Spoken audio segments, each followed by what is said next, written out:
الحمدللہ رب العالمین والصلاة والسلام علی سید الانبیاء والمرسلین اما بعد فاعوذ باللہ من الشیطان الرجیم بسم اللہ الرحمن الرحیم۔ السلام علیکم ناظرین، میں محمد عابد خان ہوں اور آپ میرا یوٹیوب چینل دیکھ رہے ہیں۔ ناظرین، آج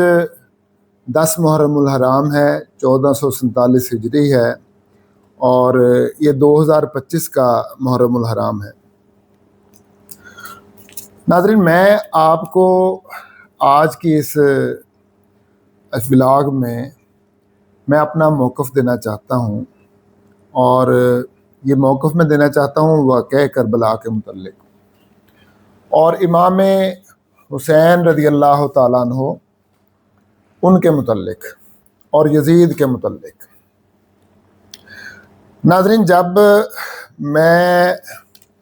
1985 میں جب میں نے مڈل کیا تو دین کا یعنی کہ شعور آیا، دیکھنا پرکھنا سوچنا شروع کیا، اور اس کے بعد پھر مجھے پتہ چلا کہ امام حسین رضی اللہ تعالیٰ عنہ اور یزید کے متعلق کسی شخص نے کوئی کتاب لکھی ہے، اور اس کتاب کا نام ہے 2 شہزادوں کی جنگ۔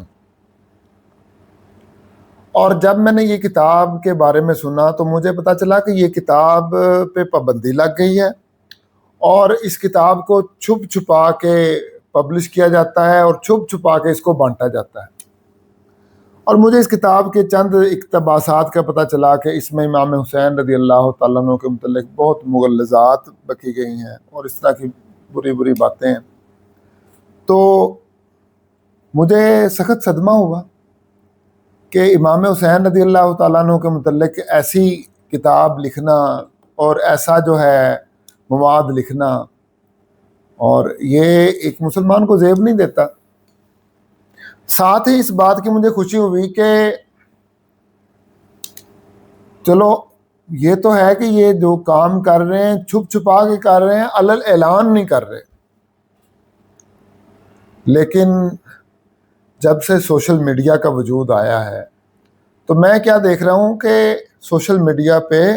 علل اعلان لوگ امام حسین رضی اللہ تعالیٰ عنہ کے خلاف اپنے موقف کا اظہار کرتے نظر آ رہے ہیں، اور بالکل جھوٹ باتیں، بالکل ایسی لغو باتیں جن کا حقیقت سے کوئی تعلق ہی نہیں ہے، اور علل اعلان کہہ رہے ہیں کہ جی یہ 2 شہزادوں کی جنگ تھی، یعنی یہ سیاسی جنگ تھی۔ اس جنگ کو حق اور باطل کی بجائے سیاسی جنگ کہا جا رہا ہے، اور اس بات پہ بحث کی جاتی ہے کہ کیا یزید نے امام حسین رضی اللہ تعالیٰ عنہ کے قتل کا آرڈر دیا تھا کہ نہیں دیا تھا۔ حیرت ہے، مجھے افسوس ہوتا ہے یہ سوال کرنے والوں پر، اور افسوس مجھے اس وجہ سے ہوتا ہے کہ ایک بندہ ہے وہ پوری امت مسلمہ کا حکمران بنا ہوا ہے، اور اس کے دور حکومت میں سارے واقعات ہو رہے ہیں، اور اس کے دور حکومت میں وہ آرڈر دے رہا ہے، فوج کشی ہو رہی ہے، سب کچھ ہو رہا ہے، اور امام حسین رضی اللہ تعالیٰ عنہ اس کے دور میں شہید ہوتے ہیں، اور پھر یہ کہا جا رہا ہے کہ کیا اس نے آرڈر دیا تھا کہ نہیں دیا تھا۔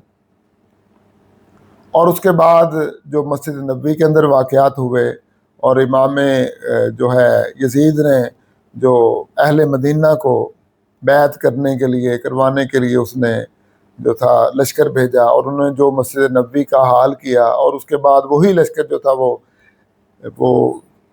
مکہ معظمہ کی طرف گیا، اور پھر یزید کا جو تھا وہ انتقال ہو گیا، اور اس کے بعد اس کا بیٹا جو تھا معاویہ بن یزید وہ تخت پر بیٹھا، اور پھر وہ قریب تھا کہ وہ لشکر جو تھا اہل مکہ پر بھی ظلم و ستم کرتا اور وہاں بھی کوئی ایسے کام کرتا، لیکن پھر جب یزید کا انتقال ہوا تو انہوں نے کہا کہ جس کے لیے تم کر رہے تھے اس کا تو انتقال ہو گیا، تو وہ پھر لشکر واپس ہوا۔ تو اب کیا یزید کے جو بعد کے واقعات ہیں کربلا کے بعد، کیا وہ بھی اس قابل ہیں کہ ان کے برداشت کیا جائے؟ تو وہ جو واقعات تھے جو مدینہ منورہ میں اس نے بھیجا تھا لشکر کو، اور خانہ کعبہ کی طرف اس نے لشکر کو بھیجا تھا، کیا وہ اس نے صحیح کیا تھا؟ کیا اس کے آرڈر کے بغیر ہی لشکر خود چلے گئے تھے؟ اور کیا اتنا بڑا واقعہ ہوا امام حسین رضی اللہ تعالیٰ عنہ کی شہادت کا، کربلا کا اتنا بڑا واقعہ ہوا، اور اتنے دن تک یہ جاری رہا یہ واقعہ جو تھا، کیا وہ یزید کے حکم کے بغیر ہی سب ہو گیا تھا؟ یہ باتیں ماننے میں نہیں آتی۔ آج کا کوئی یزید کا چاہنے والا اگر یہ بات کہے کہ نہیں یزید نے آرڈر نہیں دیا تھا تو اس وجہ سے یزید کا وہ نہیں ہے، قصور نہیں ہے، اور ہاں یزید کے چاہنے والے جو ہیں بڑے ہیں، آپ ان چاہنے والوں میں سے میں چند کے نام گنوا دیتا ہوں۔ ڈاکٹر ذاکر نائک صاحب جو ہیں وہ یزید کے بڑے چاہنے والوں میں سے ایک ہے، ٹھیک ہے، اور یزید کے چاہنے والوں میں جاوید احمد غامدی صاحب جو ہیں، جب بھی بات کریں گے بنو امیہ کے حق میں کریں گے۔ آپ ان کی خطابات سن لیں، آپ ان کے لیکچر سن لیں جاوید احمد غامدی صاحب کے، آپ ان کے جو مذاکرے ہیں وہ سن لیں، سوال و جواب کی نشستیں سن لیں، ہر جگہ پہ یہ پتہ چلے گا کہ ان کے دل میں بنو امیہ کی محبت اور امام حسین رضی اللہ تعالیٰ عنہ کے خلاف ان کے دل میں نفرت پائی جاتی ہے، اور اسی طرح کی نفرت ڈاکٹر ذاکر نائک کے دل میں بھی پائی جاتی ہے، اور اسی طرح کی نفرت عطا اللہ بندیالوی جو کہ جس کے آج کل بڑے کلپ جو ہیں وہ سوشل میڈیا پہ یوٹیوب پہ چل رہے ہیں، عطا اللہ بندیالوی، اس کے دل میں بھی ایسی ہی نفرت پائی جاتی ہے امام حسین۔ ویسے تو وہ امام حسین رضی اللہ تعالیٰ عنہ کہتا ہے، لیکن میرے بھائی رضی اللہ تعالیٰ عنہ کہنے سے نہیں پتہ چلتا کہ محبت ہے کہ نہیں۔ محبت کا تو پتہ چلتا ہے کہ تمہاری باتوں سے، جو تم اپنی باتیں منہ سے نکال رہے ہو ان سے پتہ چلے گا، تمہارے موقف سے پتہ چلے گا کہ تمہارے دل میں کتنی محبت ہے امام حسین رضی اللہ تعالیٰ عنہ کی۔ اور ایک بڑا جو آج کل سرگنا بنا ہوا ہے، مطلب اپنے آپ کو خود بھی یزیدی کہہ لیتا ہے کئی دفعہ، اس کا نام ہے مفتی فضل احمد۔ تو وہ بھی بہت آج کل جو ہے سوشل میڈیا پہ اس کے یزید کے حق میں اس کے بہت سارے کلپ چل رہے ہیں، اور یہ سارے لوگ جو ہیں یہ کیا چاہتے ہیں؟ کیا یہ سمجھتے ہیں کہ ان کی اس طرح کی باتوں سے امام حسین رضی اللہ تعالیٰ عنہ جو ہیں ان کی شخصیت پہ پردہ پڑ جائے گا، ان کی شان اور مقام کم ہو جائے گا؟ اور اردو میں ایک محاورہ ہے نا، چاند پہ تھوکا تو اپنے منہ پہ ہی آیا۔ تو یہ لوگ جو ہیں یہ بزوم خواہش یہ امام حسین رضی اللہ تعالیٰ عنہ کی شان کو کم کرنا چاہتے ہیں۔ خدا کی قسم یہ جتنا امام حسین رضی اللہ تعالیٰ عنہ کی شان کو کم کرنا چاہیں گے، اللہ تبارک و تعالیٰ ان کی شان کو اتنا ہی بڑھاتا چلا جائے گا۔ اللہ تبارک و تعالیٰ امام حسین رضی اللہ تعالیٰ عنہ کی شان کو اتنا ہی بڑھائے گا، اتنا ہی زیادہ کرے گا، اور اللہ تبارک و تعالیٰ کو تمہارے جیسے مولویوں کی، تمہارے جیسے سکالروں کی، تمہارے جیسے شیوخ کی ضرورت نہیں ہے اپنے نبی کے نواسے کی شان بڑھانے کے لیے۔ اللہ تبارک و تعالیٰ کے پاس بہت اہل حق پڑے ہوئے ہیں جو امام حسین رضی اللہ تعالیٰ عنہ کی شان کے لیے کام کر رہے ہیں، جو امام حسین رضی اللہ تعالیٰ عنہ کا مقام جو ہے وہ امت مسلمہ کو بتا رہے ہیں۔ اور بے شک جو لوگ امام حسین رضی اللہ تعالیٰ عنہ کی شان بیان کرنے والے ہیں، جو امام حسین رضی اللہ تعالیٰ عنہ کا صحیح مقام بیان کرنے والے ہیں، وہ اس وقت بھی موجود تھے جب بنو امیہ کا دور تھا، اور جب ظلم اور ستم کے پہاڑ توڑے جا رہے تھے اہل بیت کو چاہنے والوں پر، امام حسین رضی اللہ تعالیٰ عنہ کے چاہنے والوں پر جب مصیبت کے اور علم کے پہاڑ توڑے جا رہے تھے، اس وقت بھی امام حسین رضی اللہ تعالیٰ عنہ کے چاہنے والے موجود تھے، اور انہوں نے حق کا ساتھ دیا اور انہوں نے حق کا کردار ادا کیا۔ اور آج 2025 کے اندر بھی امام حسین رضی اللہ تعالیٰ عنہ کے چاہنے والے موجود ہیں، اور حق کا ساتھ دینے والے اور حق کا کردار ادا کرنے والے موجود ہیں، اور قیامت تک یہ موجود رہے گے انشاءاللہ عز و جل۔ تو ناظرین، میرا آج کی گفتگو کا موضوع کیا ہے؟ میں بتانا چاہتا ہوں کہ میرا موقف کیا ہے، بالکل ایسا ہی ہے۔ میں امام حسین رضی اللہ تعالیٰ عنہ کا سارا واقعہ شروع سے آخر تک میں نے احادیث کا مطالعہ کیا، تو جو بات سامنے آئی وہ یہ ہے، نچوڑ میں آپ کے سامنے نکال دیتا ہوں کہ امام حسین رضی اللہ تعالیٰ عنہ جو ہیں وہ حق پر تھے، امام حسین رضی اللہ تعالیٰ عنہ حق پر تھے۔ اور آج جو دین آپ کو نظر آ رہا ہے، جو دین کی شکل نظر آ رہی ہے، خدا کی قسم اگر امام حسین رضی اللہ تعالیٰ عنہ میدان میں نہ اترتے اپنے کنبے کو لے کے، اور اپنا تن نہ کٹواتے، اپنا سر قلم نہ کرواتے، اور جام شہادت نوش نہ کرتے، اور یزید کے ہاتھ میں ہاتھ دے دیتے، تو آج یہ دین اس شکل میں ہمیں نہ ملتا، اس شکل میں یہ دین ہمیں نہ ملتا۔ وہ کسی نے کیا خوب کہا ہے، شاست حسین بادشاہست حسین، شاست حسین بادشاہست حسین، دین است حسین دین پناست حسین، سرداد نہ داد دست در دست یزید، حقا کے بنا لا الہ است حسین۔ شاید کوئی آپ کو یہ بات بتائے یا نہ بتائے، لیکن یہ بات میں آپ کو بتانا چاہتا ہوں آج کے اس پرفتن دور میں کہ امام حسین رضی اللہ تعالیٰ عنہ اور یزید پلید کے درمیان جو جھگڑا تھا، جو لڑائی تھی، وہ یہ تھی کہ یزید چاہتا تھا کہ امام حسین رضی اللہ تعالیٰ عنہ یزید کے ہاتھ میں اپنا ہاتھ دے دیں، بیعت کر لیں ان کی، امام حسین یزید کی بیعت کر لیں، لیکن امام حسین رضی اللہ تعالیٰ عنہ نے یزید کی بیعت سے انکار کر دیا۔ یہی اصل جھگڑا تھا، یہی اصل جھگڑا تھا۔ اور امام حسین رضی اللہ تعالیٰ عنہ نے یزید کے ہاتھ میں ہاتھ نہیں دیا، یزید کی بیعت نہیں کی، وہ اس وجہ سے نہیں کی کہ امیر معاویہ رضی اللہ تعالیٰ عنہ کا یزید کو تخت خلافت پر بٹھانا، خلافت کی مسند پر بٹھانا، یہ حق فیصلہ نہیں تھا، یہ انصاف کا فیصلہ نہیں تھا، یہ بالکل غلط فیصلہ تھا۔ یہ جو جاوید احمد غامدی صاحب یا دوسرے علماء کہتے ہیں نا، جن کے میں نے نام لیے، ڈاکٹر ذاکر نائک اور عطا اللہ بندیالوی اور مفتی فضل احمد اور جو بے شمار علماء ہیں اس طرح کے، وہ جو یہ کہتے ہیں کہ امیر معاویہ کا فیصلہ صحیح تھا، وہ بالکل جھوٹ بکواس کرتے ہیں۔ امیر معاویہ کا فیصلہ صحیح نہیں تھا، وہ غلط فیصلہ تھا، اور وہی فیصلہ امیر معاویہ کا امت مسلمہ میں بگاڑ کا باعث بنا۔ وہی فیصلہ جو تھا وہ امیر معاویہ کا فیصلہ غلط تھا۔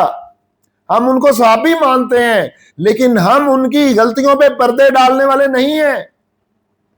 ہم ان کی غلط باتوں کی حمایت کرنے والے نہیں ہیں، اور اسی میں امت کا بھلا ہے کہ جس کی جو غلطی ہے اس غلطی کو مانا جائے۔ انصاف یہی ہے، حق یہی ہے کہ جس کی بھی غلطی ہے اس کی غلطی کو مانا جائے، تبھی آپ تاریخ کے دامن سے جو سیاہ دھبے ہیں ان کو دھو سکتے ہیں، اس کے علاوہ اور کوئی چارہ کار نہیں ہے۔ قیامت تک آپ یزید کا ساتھ دیتے رہیں گے تو وہ بھی پلید تھا، آپ بھی پلید ہوتے رہیں گے، وہ بھی ذلیل اور رسوا ہوا، آپ بھی ذلیل اور رسوا ہوتے رہیں گے قیامت تک۔ جو امام حسین رضی اللہ تعالیٰ عنہ کے خلاف بولے گا وہ ذلیل و رسوا ہوگا، اس دنیا میں بھی ذلیل و رسوا ہوگا اور آخرت میں بھی ذلیل و رسوا ہوگا۔ تو ہمارا یہ موقف ہے کہ امام حسین رضی اللہ تعالیٰ عنہ حق پر تھے،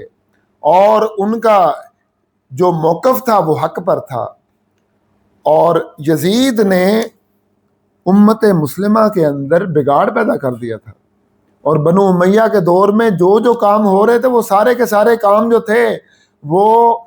ان کے بہت سارے ایسے ہیں، جس میں سے یعنی کہ ایک تو جو ہے عید کی نماز کے اندر انہوں نے جو خطبہ تھا وہ بعد میں ہوتا ہے، انہوں نے پہلے جاری کر دیا، اور اس طرح کے انہوں نے کافی ساری بدعتیں ایجاد کی بنو امیہ نے، اور تاریخی کتابوں میں یہ ساری ان کی بدعات کا ذکر ہے۔ میرا یہ موضوع نہیں ہے اس وقت، لیکن اگر آپ کتب تاریخ کا، کتب سیر کا، کتب احادیث کا مطالعہ کریں تو آپ کو پتہ چلے گا کہ بنو امیہ نے کتنے بگاڑ پیدا کر دیے تھے. اور خود امیر معاویہ رضی اللہ تعالیٰ عنہ کے دور میں جو مال غنیمت کی تقسیم تھی وہ غلط ہو رہی تھی، وہ صحیح تقسیم نہیں ہو رہی تھی، بہت سارے غلط کام ہو رہے تھے. اور جو یزید کے نے بعد میں اس سے بھی بڑھ کے یزید کے دور میں تو امام حسین رضی اللہ تعالیٰ عنہ کو اسی بات سے اختلاف تھا، اور یہی جھگڑا تھا اصل میں امام حسین اور یزید کا. تو حاضرین محترم، یہ جو واقعہ ہے کربلا کا، یہ آج کا جو میرا موضوع ہے. میں نے جب اس کا اب میں آج کے دور میں جب میں نے دیکھا تو میں نے دیکھا کہ سوشل میڈیا بھرا پڑا ہے، اور سوشل میڈیا میں بہت مولوی جو ہے امام حسین رضی اللہ تعالیٰ عنہ کے خلاف، میری ان پہ جان بھی قربان امام حسین رضی اللہ تعالیٰ عنہ پہ، تو وہ مولوی امام حسین رضی اللہ تعالیٰ عنہ کے خلاف بکواس کر رہے ہیں. تو میں نے سوچا کہ میں بھی اپنا موقف بتاؤں اور امام حسین رضی اللہ تعالیٰ عنہ کے حق میں کچھ بولوں. تو میں نے جب اس پہ تھوڑا سا غور کیا اس واقعے پر، تو مجھے اس واقعے میں یہ نظر آیا کہ اس واقعے کی غزوہ بدر کے ساتھ بڑی مماثلت ہے. اب شاید یہ آپ کہیں گے کہ یہ بات کیا کر دی. ہاں، میں نے بہت اس پہ غور کیا، سوچا، تو مجھے اس میں بڑی مماثلت نظر آئی. لیکن اس مماثلت سے پہلے میں آپ کے سامنے 2 حدیثیں سنانا چاہتا ہوں آپ کو، تاکہ اس واقعے کا کچھ بیان ہو جائے. حضرت ام سلمہ رضی اللہ تعالیٰ عنہ، حضرت ام سلمہ رضی اللہ تعالیٰ عنہ آپ روایت کرتے ہیں، اور یہ حدیث مسند احمد، طبرانی، مستدرک للحاکم، دلائل النبوہ، طبقات ابن سعد، ان تمام کتابوں میں یہ موجود ہے. حدیث متواتر حدیث ہے، بعض نے اس کو حسن بھی کہا ہے. تو آپ کیا فرماتی ہیں؟ کہتی ہیں کان رسول اللہ صلی اللہ علیہ وآلہ وسلم جالسا فی بیتی، کہتی ہیں کہ رسول اللہ صلی اللہ علیہ وآلہ وسلم ایک دن میرے گھر میں بیٹھے ہوئے تھے. یہ ام سلمہ رضی اللہ تعالیٰ عنہ یہ کون ہے؟ یہ نبی کریم صلی اللہ تعالیٰ علیہ وآلہ وسلم کی ازواج مطہرات میں سے ایک زوجہ ہیں، ہم سب کی ماں ہیں، باعث احترام ہے ہمارے لیے، ام المؤمنین رضی اللہ تعالیٰ عنہ ہے. فرماتی ہیں کہ میرے گھر میں تشریف فرما تھے، یعنی کہ میرے حجرے میں تشریف فرما تھے. تو کہتی ہیں کہ فقالا، تو حضور صلی اللہ تعالیٰ علیہ وسلم نے کیا ارشاد فرمایا؟ فرمایا لا یدخل علی احد، آج میرے پاس کوئی نہ آئے، میرے کمرے میں آج حجرے میں کوئی نہ آئے، آپ اکیلے تشریف فرما تھے. تو بس جب آپ اکیلے تشریف فرما تھے، فرماتی ہیں فدخل الحسین رضی اللہ تعالیٰ عنہ، کہتی ہیں کہ حسین رضی اللہ تعالیٰ عنہ حضور صلی اللہ تعالیٰ علیہ وسلم کے پاس چلے گئے. جب دیکھا نبی کریم صلی اللہ علیہ وسلم نے منع کیا ہے تو بچے کے پھر کہاں منع ہوتے ہیں؟ تو بڑوں کو منع کیا ہوگا تو بچے تو بہت پیار کرتے ہیں، تو شاید اسی وجہ سے منع کیا ہو کہ آج حسین کے ساتھ پیار کا دن ہے، حسین کے ساتھ محبت کا دن ہے، تو آج میری حسین کے ساتھ محبت ہے، تو اس محبت کا میں اظہار کرنا چاہتا ہوں، آج کوئی نہ آئے. قربان جاؤں، نبی کریم صلی اللہ تعالیٰ علیہ وسلم اپنے نواسے کے ساتھ تخلیہ میں ملنا چاہتے تھے. تو کہتی ہیں فدخل الحسین، حسین رضی اللہ تعالیٰ عنہ داخل ہو گئے، وہ کمرے میں چلے گئے. فسمعت نشیج رسول اللہ صلی اللہ علیہ وآلہ وسلم، کہتی ہیں کہ میں نے نبی کریم صلی اللہ تعالیٰ علیہ وآلہ وسلم کی سسکیوں کی آواز سنی. یبکی، آپ جو تھے آنسو بہا رہے تھے، حضور صلی اللہ علیہ وآلہ وسلم آنسو بہا رہے تھے. فطلعت، کہتی ہیں کہ میں نے جو دروازے کی جھری ہوتی ہے اس میں سے دیکھا تو مجھے یہ پتہ چلا. کیا پتہ چلا؟ فطلعت فاذا ہوا یحتضن حسینا، کہ انہوں نے حسین کو اپنے سینے کے ساتھ چپکایا ہوا ہے، اپنے سینے کے ساتھ اپنی گود میں لے کے ایسے بھینچا ہوا ہے. وَيَبْكِي، اور روئے جا رہے ہیں، سسکیاں، آنسو بہ رہے ہیں اور رو رہے ہیں. اور میں آواز سنی، تو آواز سن کر ام سلمہ رضی اللہ تعالیٰ عنہ نے دروازے سے دیکھا اور آواز سن کر جو ہے وہ پھر ظاہر ہے کہ وہ اندر چلے گئیں کہ ان سے رہا نہ گیا کہ حضور صلی اللہ علیہ وسلم کیوں رو رہے ہیں. فقلت یا رسول اللہ صلی اللہ علیہ وسلم، میں نے کہا یا رسول اللہ صلی اللہ علیہ وسلم، ما یبکی کا، آپ کو کس چیز نے رلا دیا ہے، کس چیز نے آپ کو رلا دیا ہے؟ قال، حضور صلی اللہ علیہ وسلم نے ارشاد فرمایا ان جبرائیل اخبرنی ان امتی ستقتل ابنی ھذا. حضور صلی اللہ علیہ وسلم فرمانے لگے میرے پاس جبرائیل آئے ہیں، ابھی آئے ہیں، اور انہوں نے مجھے یہ خبر دی ہے کہ میری امت اس میرے نواسے کو شہید کر دے گی، قتل کر دے گی.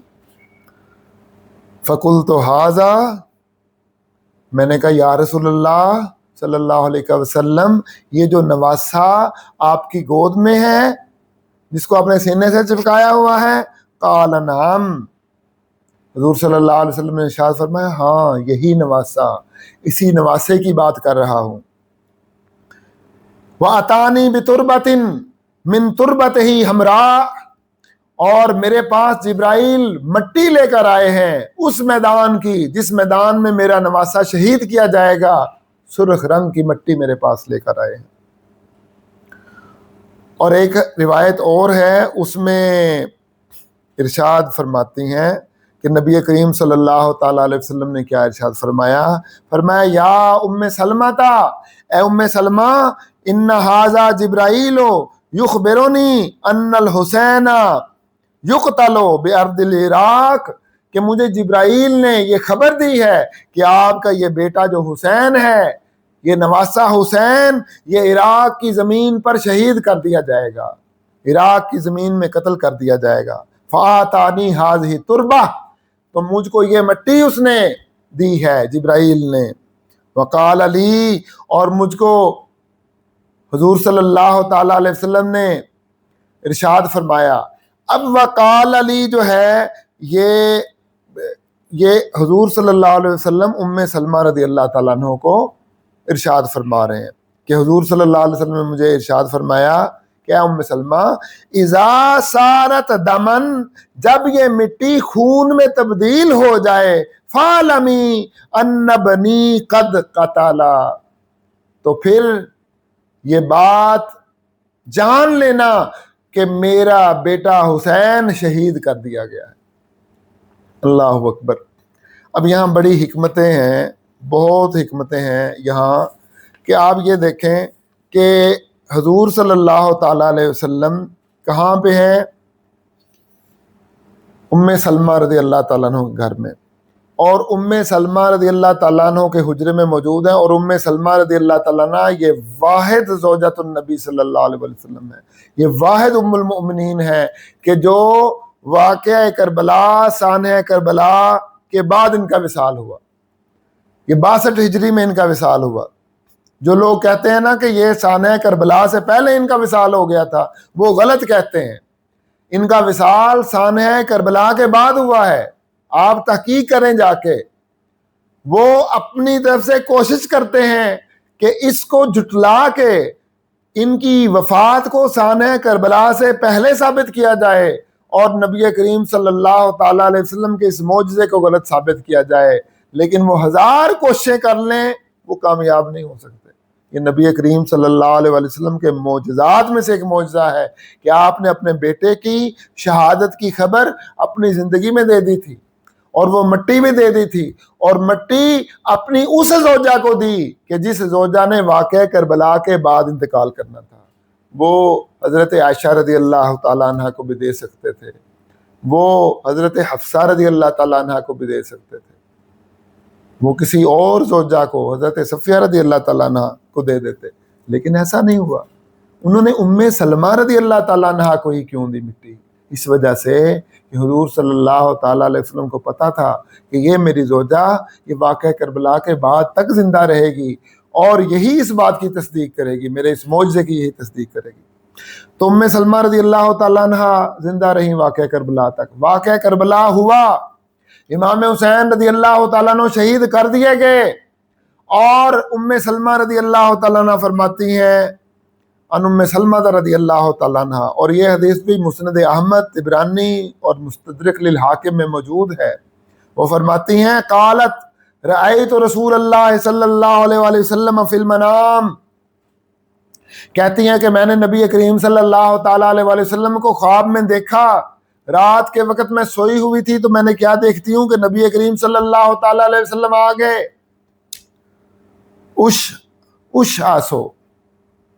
اشعثا اغبرا، حضور صلی اللہ علیہ وسلم کے بال بکھرے ہوئے تھے، چہرہ غبار آلود تھا۔ اشعثا اغبرا، اشعثا کہتے ہیں بالوں کا بکھرنا، اغبرا چہرے کا غبار آلود ہونا، سارا جسم غبار آلود تھا، سارا چہرہ بال الجھے ہوئے تھے، بکھرے ہوئے تھے۔ وَبِيَدِهِ قَارُورَةٌ، اور ان کے ہاتھ میں ایک قارورہ تھا، ان کے ہاتھ میں ایک برتن تھا، منہا فیہا دمن، اس برتن کے اندر، اس قارورہ کے اندر خون تھا۔ فَقُلْتُ مَا هَذَا، میں نے کہ یا رسول اللہ یہ کیا چیز ہے، آپ کے ہاتھ میں یہ کیا ہے؟ قال هذا دم الحسین وَأَصْحَابِهِ، حضور صلی اللہ علیہ وسلم نے فرمایا اے ام سلمہ یہ حسین کا خون ہے اور اس کے ساتھیوں کا خون ہے، وہ جو 72 جانثار ہیں کربلا کے، ان کا خون ہے۔ لم ازل التقطہ اليوم، میں سارا دن آج اس کو جمع کرتا رہا ہوں۔ اللہ اکبر۔ امام حسین رضی اللہ تعالیٰ عنہ کے ساتھ نبی کریم صلی اللہ تعالیٰ علیہ وسلم کا پیار، حضور صلی اللہ علیہ وسلم کی محبت، اور یہ جو محبت ہے، حدیث شریف میں ہے کہ شیطان حضور صلی اللہ علیہ وسلم کی شکل میں نہیں آ سکتا، اور جو حضور صلی اللہ علیہ وسلم کو دیکھا وہ حق دیکھا، اور ام سلمہ ام المؤمنین رضی اللہ تعالیٰ عنہ وہ دیکھ رہی ہیں، زوجۃ النبی صلی اللہ تعالیٰ علیہ وسلم دیکھ رہی ہیں، تو ان کا خواب تو جھوٹ ہو ہی نہیں سکتا، ان کا خواب تو جھوٹ ہو ہی نہیں سکتا۔ وہ عام صحابیہ نہیں ہیں، وہ ام المؤمنین رضی اللہ تعالیٰ عنہ، اور انہوں نے دیکھا۔ اس سے نبی کریم صلی اللہ تعالیٰ علیہ وسلم کی محبت ثابت ہوتی ہے، اور اس سے یہ بھی پتہ چلتا ہے کہ نبی کریم صلی اللہ تعالیٰ علیہ وسلم سارے واقعات کو خود دیکھ رہے تھے، اور بذات خود جو ہے آپ نے بنفس نفیس وہاں پہ موجود تھے، حضور صلی اللہ علیہ وسلم خون اکٹھا کر رہے تھے۔ اللہ کی مدد سے تو سب کچھ ہی ہو سکتا ہے نا، تو اللہ تبارک و تعالیٰ کی طاقتوں پر تو کسی کو انکار نہیں ہے۔ اللہ تبارک و تعالیٰ چاہے اپنے محبوب صلی اللہ علیہ وسلم کو جدھر مرضی بھیج دے، جتنی مرضی طاقت عطا فرما دے، اس کا کون انکار کر سکتا ہے؟ اس کا تو نہ دیوبندی انکار کریں گے، نہ اہل حدیث انکار کریں گے، کوئی بھی اس کا انکار نہیں کرے گا۔ تو ناظرین کرام، یہ میرا ذکر تھا واقعہ کربلا کا۔ میں نے یہ دو چیزیں جو تھی وہ بڑی اس میں سے اہم نوٹ کی، اور میں نے آپ کے سامنے یہ 2 حدیثیں سنا دی۔ اب میں آپ کو بتانا چاہتا ہوں کہ واقعہ کربلا کی جو مماثلت ہے غزوہ بدر کے ساتھ، وہ کیا مماثلت ہے۔ یہ میری ریسرچ ہے، ہو سکتا ہے کسی اور محقق نے بھی یہ بات بتائی ہو، کسی ولاگ میں بتا دی ہو، کسی جگہ پہ کسی تقریر میں بتا دی ہو، لیکن یہ میں نے اپنی تحقیق کی، میں نے واقعہ جو کربلا ہے اس کو بھی سارے کو مطالعہ کیا، اور میں نے غزوہ بدر کا بھی سارا مطالعہ کیا، تو مجھے جو چیزیں نظر آئیں وہ میں بتانا چاہتا ہوں۔ دیکھیے، جو غزوہ بدر ہے نا، پہلی مماثلت، غزوہ بدر میں جو اصحاب آئے تھے نبی کریم صلی اللہ علیہ وآلہ وسلم کے ساتھ، قرآن اٹھا کر دیکھیے، وہ ان کافروں سے لڑنے کے لیے نہیں آئے تھے، ان سے لڑنے کے لیے نہیں آئے تھے۔ اگر آپ کمنٹ کریں گے تو میں آپ کو ساری قرآن کی آیتیں وہ کمنٹ میں بتاتا جاؤں گا، کہ جن آیات میں یہ ذکر ہے کہ 2 ریزن تھی۔ ایک قافلہ تھا تجارت کا جو ملک شام سے واپس آ رہا تھا، اور اس کے ساتھ چند لوگ تھے جو قافلے کی حفاظت کے لیے ہوتے ہیں۔ تو غزوہ بدر میں جو لوگ آئے تھے یہ اس قافلے کی سرکوبی کے لیے آئے تھے، کہ اس قافلے میں چند لوگ ہیں، ان کے ساتھ لڑائی ہوگی اور قافلے کا سارا ساز و سامان جو ہے وہ مسلمانوں کے قبضے میں آ جائے گا۔ تو مدینہ سے یہ نیت کر کے آئے، اور قرآن پاک میں سارا واقعہ موجود ہے۔ سورہ انفال کے اندر موجود ملے گا آپ کو یہ سارا واقعہ۔ اور پھر جب وہ آئے، وہ قافلہ جو ابو سفیان لے کر آیا تھا وہ قافلہ نکل گیا، جان بچا کے اس نے راستہ بدلا، وہ قافلہ نکل گیا، اور اس قافلے والوں نے، ابو سفیان نے مکہ میں خبر دے دی کہ مسلمان ایک لشکر لے کے آ رہے ہیں قافلے پر حملہ کرنے کے لیے، آؤ میدان میں تم۔ تو ابو جہل وہاں سے 1000 کا لشکر لے کر آیا، تو پھر ابو سفیان نے کہا کہ قافلہ ہمارا بچ گیا، اب واپس چلے جاؤ، لیکن ابو جہل نے کہا نہیں، اب ہم واپس نہیں جائیں گے، اب ہم مقابلہ کریں گے۔ اور جب ابو جہل مقابلے پہ اڑ گیا تو ادھر سے مسلمان بھی جو تھے ان کو آرڈر یہ ملا کہ اب تم بھی مقابلے میں جاؤ۔ تو اصل میں یہ لوگ ان سے لڑنے نہیں آئے تھے، 1000 کے لشکر سے لڑنے نہیں آئے تھے، یہ آئے کسی اور سے لڑنے کے لیے تھے، اور لڑنا ان کو کسی اور سے پڑ گیا۔ اور اللہ تبارک و تعالیٰ نے سورہ انفال کے اندر اس سارے واقعے کا تفصیلی ذکر کیا ہے قرآن پاک کی آیات میں، کہ شاید میں نے اس لیے بتایا کہ شاید کوئی یہ نہ سمجھے کہ یہ کیا بتا رہے ہیں۔ اس پوائنٹ کو بہت سے علماء ہائی لائٹ نہیں کرتے، لیکن قرآن پاک میں اس پوائنٹ کو بہت ہائی لائٹ کیا گیا ہے کہ لڑنے یہ کسی اور سے جا رہے تھے، لیکن اللہ تبارک و تعالیٰ نے ان کو کسی اور سے لڑوا دیا۔ تو مسلمان اتنے کمزور نہیں تھے کہ مدینے سے وہ تیاری کر کے نکلتے تو 1000 کے ساتھ لڑنے کی تیاری نہ ہوتی، نہیں، آئے تھے کسی اور سے لڑنے کے لیے، اور اچانک نکالا گیا تھا۔ اللہ تبارک و تعالیٰ نے ان کو اچانک نکالا تھا کہ آرڈر دیا تھا کہ نکلو جو بھی حالات ہیں۔ اب مماثلت بتاتا ہوں واقعہ کربلا کے ساتھ۔ یہ لوگ بھی لڑنے کے لیے نہیں گئے تھے غزوہ بدر والے 1000 کے لشکر کے ساتھ، یہ تو وہ چند لشکر جو تھے ابو سفیان کے ان کے ساتھ لڑنے کے لیے گئے تھے۔ اور واقعہ کربلا کے اندر، سانحہ کربلا کے اندر جو اہل بیت کا لشکر تھا، جو امام حسین رضی اللہ تعالیٰ عنہ کا لشکر تھا، وہ بھی لڑنے کے لیے نہیں گیا تھا، ان کا کوئی لڑنے کا ارادہ نہیں تھا۔ ان کا ارادہ تو کوفے جانے کا تھا، وہاں پہ سکونت اختیار کرنے کا تھا، اور وہاں جا کے اپنے آگے پروگرام کو، جو بھی ان کا پروگرام تھا وہ کرنے کا تھا، تو لڑنے کی نیت سے یہ نہیں آئے تھے۔ تو ایک تو مماثلت یہ ہے واقعہ کربلا میں اور غزوہ بدر کے اندر۔ دوسری مماثلت، غزوہ بدر میں مسلمان 313 کی تعداد میں تھے اور کافر تھے 1000، یعنی کافر مسلمانوں سے 3 گنا تھے۔ اور یہاں واقعہ کربلا کے اندر جو امام حسین رضی اللہ تعالیٰ عنہ کے ساتھی تھے وہ 72 تھے،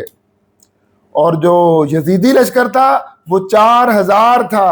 اور بعد میں وہی لشکر جو تھا اس کی تعداد 30,000 ہو گئی تھی۔ یعنی یزید نے وہ 30,000 کا لشکر بھیجا، اور یہاں تف ہے ان لوگوں پر، افسوس ہے ان لوگوں پر جو کہتے ہیں کہ یزید نے جو تھا امام حسین رضی اللہ تعالیٰ عنہ کو شہید کرنے کا حکم نہیں دیا تھا۔ میں ان سے یہ پوچھنا چاہتا ہوں کہ اگر یزید نے حکم نہیں دیا تھا تو وہ 4000 کا لشکر جو تھا وہ 30,000 میں کیسے تبدیل ہو گیا؟ وہ 30,000 کا لشکر جو تھا وہ کوفہ سے آ گیا تھا، وہ یزید کے آرڈر پر ہی آیا تھا کہ 4000 کا لشکر جو ہے وہ کم ہے 72 جانثاروں کے لیے، پیچھے سے اور لشکر بھیجو، پیچھے سے اور لشکر بھیجو۔ تو وہ پیچھے سے لشکر آ کے تعداد 30,000 ہو گئی تھی۔ مشہور روایات تو 50,000 کی بھی ملتی ہیں، لیکن وہ نہیں، 30,000 والی بہت زیادہ روایات ہیں۔ تو دوسری مماثلت یہ ہے کہ تعداد میں کافر بہت زیادہ تھے غزوہ بدر میں، اور مسلمان تعداد میں بہت کم تھے۔ اور واقعہ کربلا کے اندر بھی مسلمان جو تھے وہ 72 تھے، اور جو تھے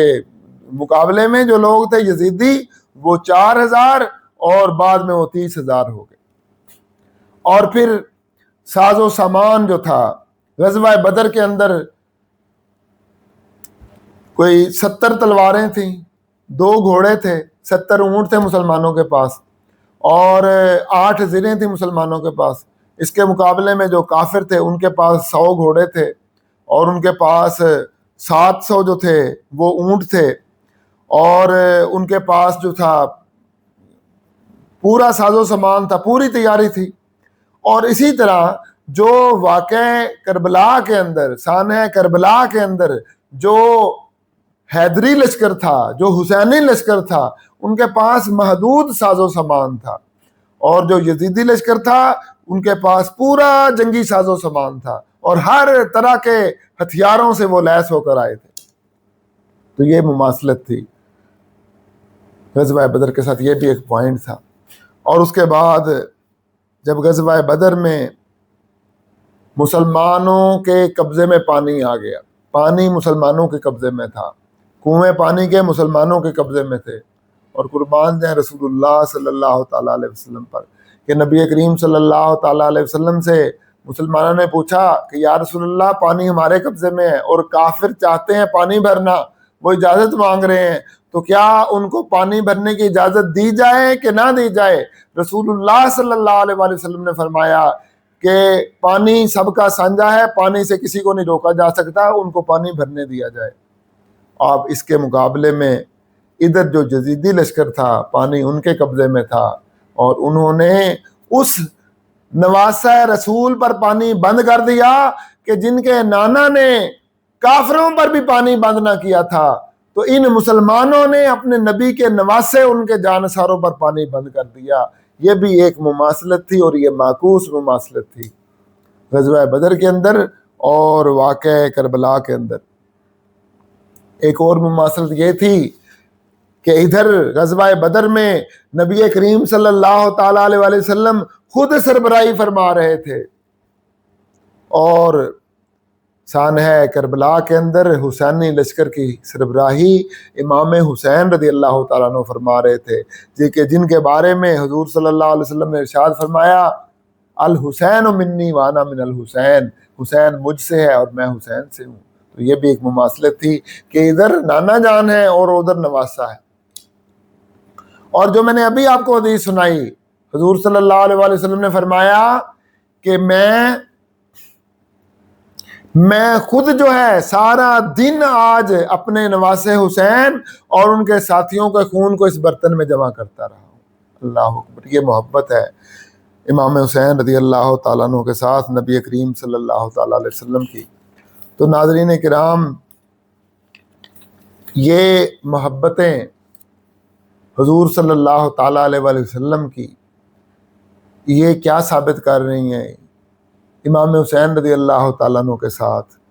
اور امام حسین رضی اللہ تعالیٰ عنہ کے جانثاروں کے ساتھ،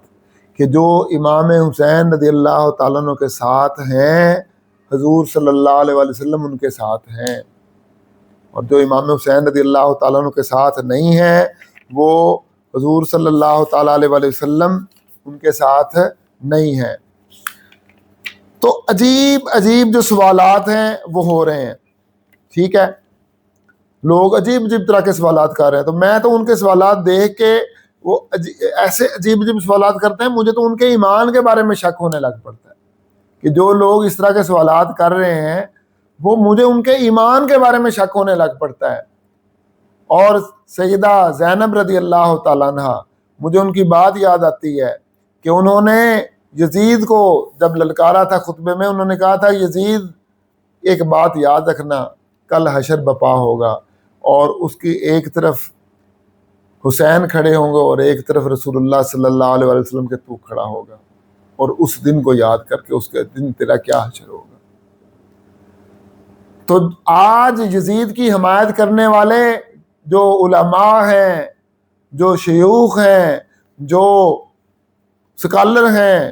میں ان سے کہنا چاہتا ہوں کہ جب آپ یزید کا ساتھ دے رہے ہوں، یزید کے حق میں فتوے دے رہے ہوں، اور یزید کے حق میں آپ امام حسین رضی اللہ تعالیٰ کے بغض میں آ کے یزید کے حق میں اس طرح کے فتوے جاری کر رہے ہوں، تو آپ بھی اس بات کو نوٹ کر لیں کہ کیا آپ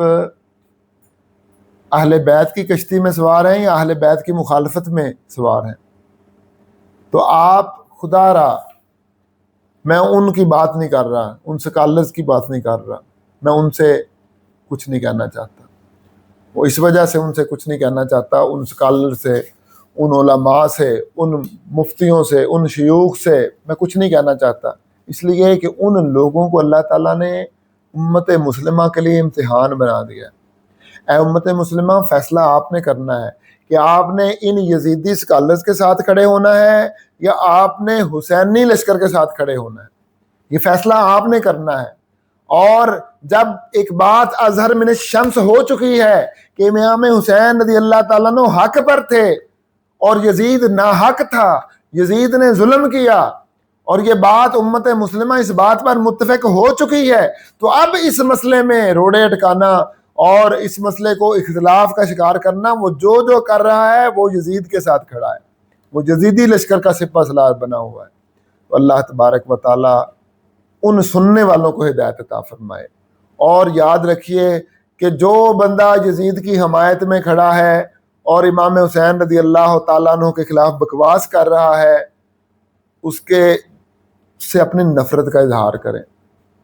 کمنٹ میں جا کے اپنے امام حسین رضی اللہ تعالیٰ عنہ کے ساتھ محبت کا اظہار کریں۔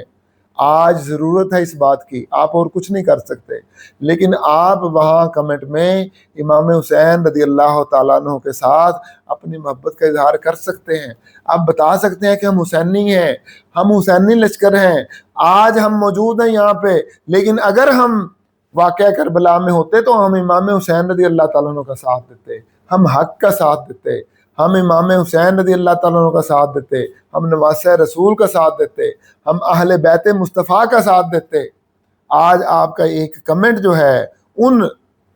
جب آپ کسی ایسے مولوی کی سنیں تقریر، نیچے کمنٹ میں جا کے یزید کے ساتھ اپنی نفرت کا اظہار کریں اور اپنی برات کا اظہار کریں اور اعلان جہاد بلند کریں، علم حسین بلند کریں کہ ہمارا جو محبت کا جھنڈا ہے وہ امام حسین رضی اللہ تعالیٰ عنہ کے ساتھ ہے، ہم ان کے ساتھ کھڑے ہیں۔ تو آج اگر آپ نے اتنا ہی کر دیا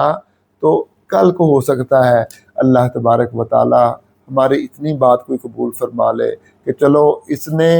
جہاں یزیدیت کی جو تھی وہ آگ جل رہی تھی، یزیدیت کے تنور جل رہے تھے، وہاں پہ اس نے حسینیت کی شمع تو روشن کی، اس نے کوشش تو کی اپنی محبت کا اظہار کرنے کی، جیسے میں نے آج امام حسین رضی اللہ تعالیٰ عنہ کے ساتھ اپنی محبت کا اظہار کیا۔ اور میں نے کہا کہ میرے اس چینل پہ اگر امام حسین رضی اللہ تعالیٰ عنہ کی محبت میں آج ولاگ نہ آیا تو میرا فائدہ ہی کوئی نہیں ہے چینل بنانے کا، کیونکہ ہم تو صرف آئے ہی اس لیے ہیں کہ حق کا پرچار کریں، جو حق پہ اس کا ساتھ دیں۔ اسی کے ساتھ میں اجازت چاہوں گا، وما علینا الا البلاغ المبین۔ کمنٹ میں ضرور اظہار خیال کیجیے گا، اپنی رائے ضرور دیجیے گا، لائک شیئر بھی کیجیے گا۔ السلام علیکم ورحمۃ اللہ وبرکاتہ۔